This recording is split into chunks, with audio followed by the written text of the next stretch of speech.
जय हिंद साथियों। मैं पारस कुमार आप सभी का एक बार पुनः स्वागत करता हूं पारस फ्री एजुकेशन में।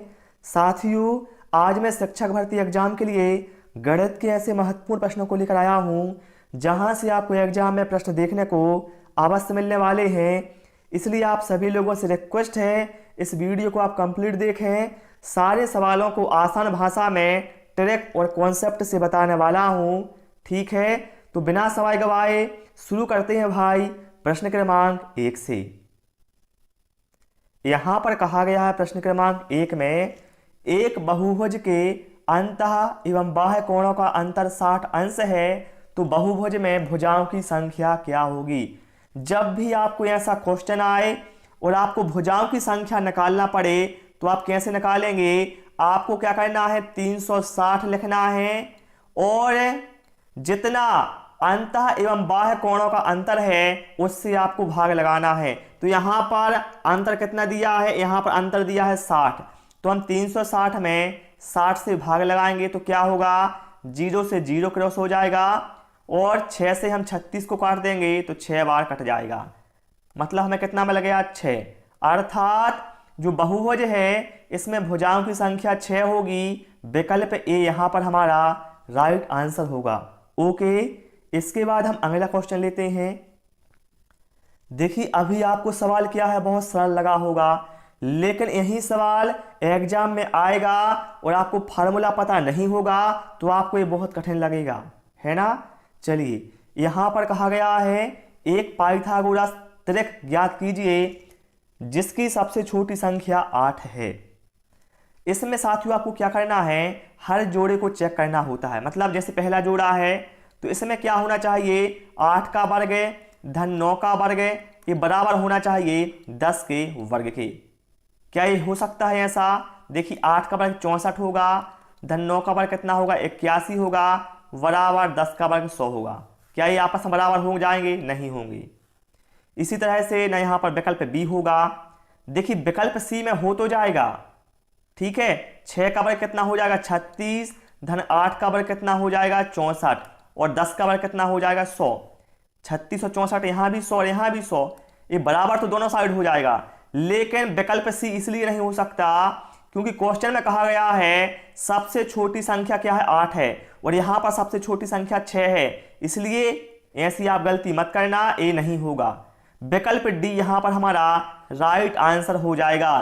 करके देखते हैं, 8 का वर्ग कितना हो गया, 64 हो गया, 15 का वर्ग कितना हो गया, 225 हो गया, बराबर 17 का वर्ग कितना हो गया, 289। देखिए, 64 और 25 को 225 को जोड़ा तो कितना हो गया, 289, और इस साइड भी क्या है, 289। मतलब ये पाइथागोरस त्रिक हो जाएगा विकल्प डी। ठीक है, इसके बाद हम अगला क्वेश्चन लेते हैं और आप सभी लोगों से रिक्वेस्ट है भाई, वीडियो पसंद आए आपको वीडियो को लाइक करना है और अपने दोस्तों के साथ भी वीडियो को करना है आपको शेयर, क्योंकि यहाँ पर आसान भाषा में आपको समझाते हैं। यदि आपकी मैथ कमजोर है तो भी मैं आपको आसानी से समझा दूंगा, और कोई डाउट है तो आप कमेंट बॉक्स में हमें बता सकते हैं।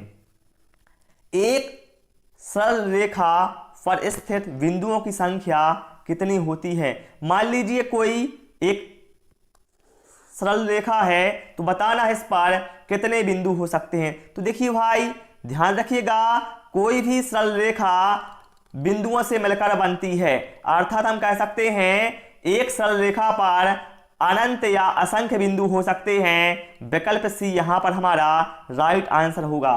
ठीक है, असंख्य बिंदु हो सकते हैं क्योंकि इसका निर्माण रेखा का कैसे हुआ है, बिंदुओं से ही तो हुआ है। इस तरह से बिंदुओं को जोड़ते गए तो क्या है, रेखा बन गई, है ना। चलिए, इसके बाद लेते हैं हम अगला क्वेश्चन। निम्नलिखित में से कौन सा कथन सही है। सबसे पहले हम विकल्प ए का स्टेटमेंट देखते हैं। सबसे छोटी अभाज्य संख्या 1 है। गलत है। क्यों है, क्योंकि सबसे छोटी अभाज्य संख्या 2 होती है, यहां पर 1 कहा गया है, मतलब गलत है। कोई सम संख्या अभाज्य नहीं है। किसने बोला मेरे भाई, 2 एक सम संख्या है लेकिन 2 एक अभाज्य संख्या है, मतलब ए स्टेटमेंट भी क्या है आपका गलत हो गया। 2 अभाज्य संख्याओं का योगफल सदैव अभाज्य संख्या होता है। ये जरूरी थोड़ी होता है। मान लीजिए हम संख्या लेते हैं, जैसे मतलब 7 है, ये अभाज्य संख्या है, और एक संख्या 11, ये दोनों कैसी हैं? अभाज्य संख्या है। इनको हम जोड़ते हैं तो कितना मिला हमें? 18। अब भैया 18 तो भाज्य संख्या है, क्योंकि 18 में 9 से भाग चला जाएगा, 3 से चला जाएगा, 6 से चला जाएगा। अर्थात हम कह सकते हैं ये स्टेटमेंट भी क्या है आपका? गलत हो गया। एक भाज्य संख्या विषम हो सकती है, इसको भी चेक करते हैं। एक भाज्य संख्या विषम हो सकती है। देखिए मान लीजिए 9 एक क्या है? भाज्य संख्या है। 15 क्या है? भाज्य संख्या है। लेकिन दोनों कैसी हैं? विषम है। तो ये बात देखो सही है, एक भाज्य संख्या विषम संख्या हो सकती है। विकल्प डी का जो स्टेटमेंट है ये बिल्कुल सही है। ठीक है, मैंने आपको ए बी सी भी बता दिए हैं, जिससे आपका जो डाउट है वो क्लियर हो जाए। ठीक है, क्योंकि यदि आपका टॉपिक क्लियर नहीं हुआ तो कोई फायदा नहीं है ना। अगला है गुणनफल। यहां पर एक संख्या दी गई है जिसके ऊपर घात लगी हुई है 167 की। बताना इस पे इकाई अंक क्या होगा। सबसे पहली बात तो क्या है, आपको इसका निकालना है इकाई अंक। तो आप क्या करें, इन 3 अंकों से मतलब ही ना रखें। आप क्या करें, केवल इस अंक से मतलब रखें, क्योंकि हम मतलब किससे है? इकाई अंक से। तो हमने 3 को लिख दिया ब्रैकेट के अंदर। फिर आपको क्या करना है? सेकंड स्टेप, जो एक घात लगी हुई है इसमें आपको 4 से भाग लगाना है, और जो शेषफल बचता है वो आपको लिख लेना है। देखिए हम भाग लगाएंगे 167 में, 4 से 4 चौके 16 और 4 एकम 4। शेषफल कितना मिला हमें? 3। तो जो आपको शेषफल मिला हुआ है, ठीक है, उसकी आपको यहां पर घात लगा देना है। तो यहां पर क्या हो गया? 3 के ऊपर 3 की घात। तो 3 के ऊपर 3 की घात लगाएंगे तो कितना मिलेगा हमें? 27 मिल गया। 27।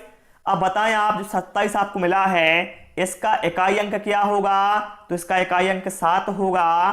ठीक है, हमें भैया मतलब इकाई अंक से है, बाकी हमें किसी से मतलब नहीं है। तो विकल्प ए यहां पर हमारा राइट आंसर होगा। ओके, कोई डाउट तो नहीं भाई किसी को? बहुत आसान सवाल होते हैं इकाई अंक वाले, ये देखने में आपको कठिन लगते हैं लेकिन बहुत आसान होते हैं भाई। चलिए इसके बाद हम प्रश्न क्रमांक 6 पर आते हैं। यहां पर कहा गया है z का मान ज्ञात कीजिए यदि संख्या है यहां पर ये 9 से विभाज्य है।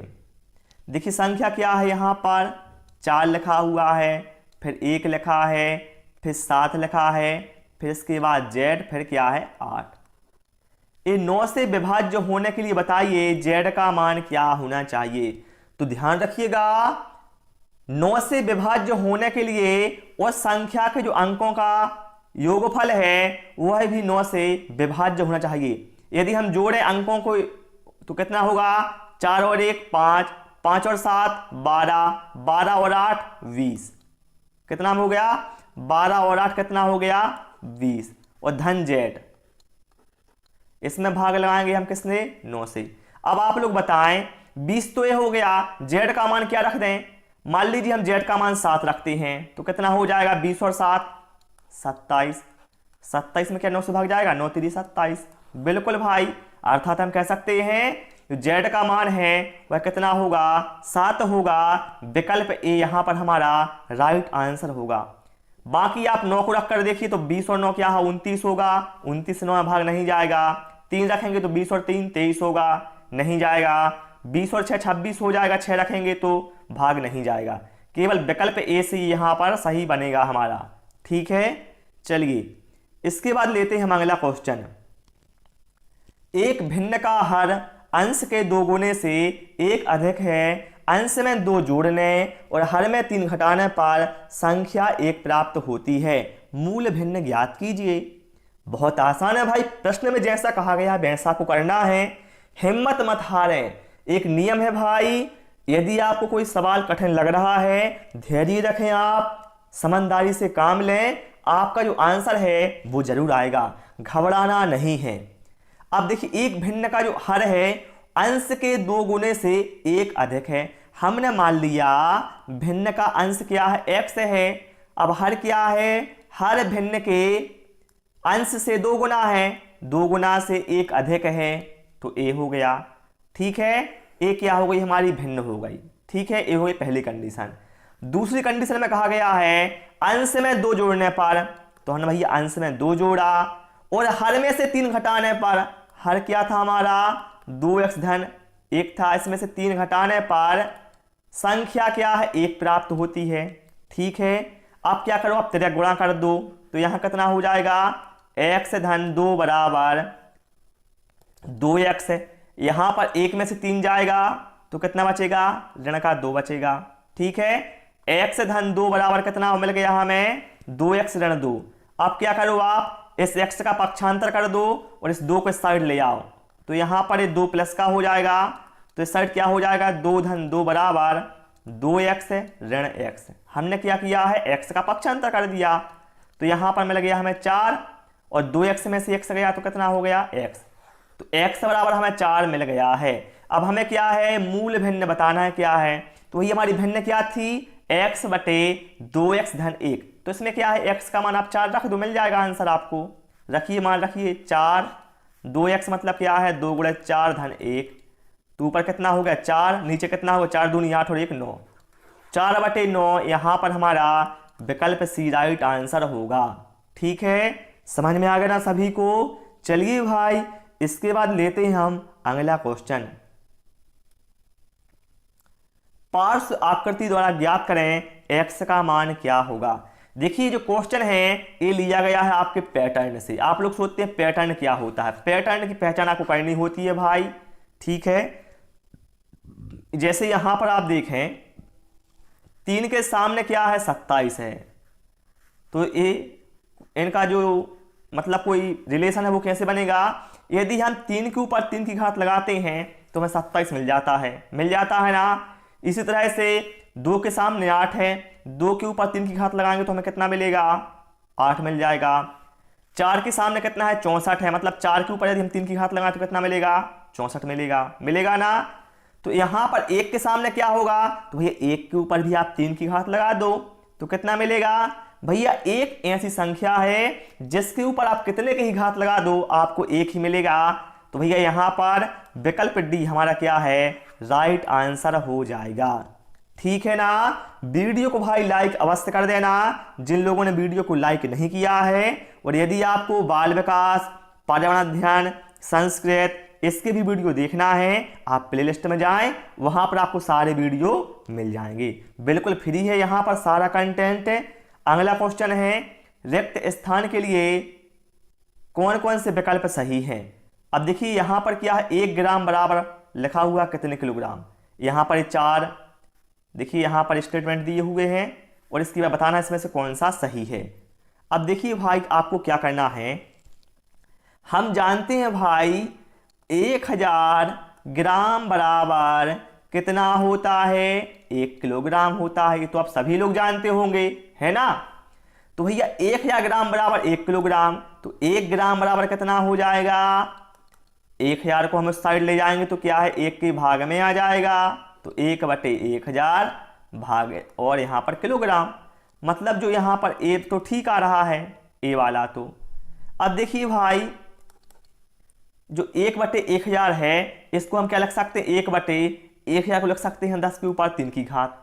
हमने क्या किया 1000 की जगह पर लिख दिया 10 के ऊपर 3 की घात, फिर हम क्या करेंगे इस घात को ऊपर ले जाएंगे तो हमें मिल जाएगा, देखिए जब आप नीचे से घात के ऊपर ले जाएंगे तो क्या माइनस हो जाता है, मतलब 1 ग्राम बराबर क्या है 10 के ऊपर 3 की घात किलोग्राम, मतलब जो बी वाला भी सही है, तो ए भी सही हो गया बी भी सही हो गया। तो यहां पर आप देखिए किस में दिया है, विकल्प ए में दिया है ए और बी, तो ए अपना राइट आंसर हो जाएगा। बाकी आप ना सी को चेक करें ना डी को चेक करें, क्योंकि जब आपको ए और बी तो पक्का सही हो गए हैं तो आप ऐसा विकल्प देखें जिसमें ए और बी दिया हुआ है, तो केवल ए ही यहां पर एक ऐसा विकल्प है जिसमें ए और बी दिया हुआ है। ठीक है साथियों, तो इस क्लास को यहीं पर हम समाप्त करते हैं। उम्मीद है आपको वीडियो पसंद आया होगा। Thanks for watching this video.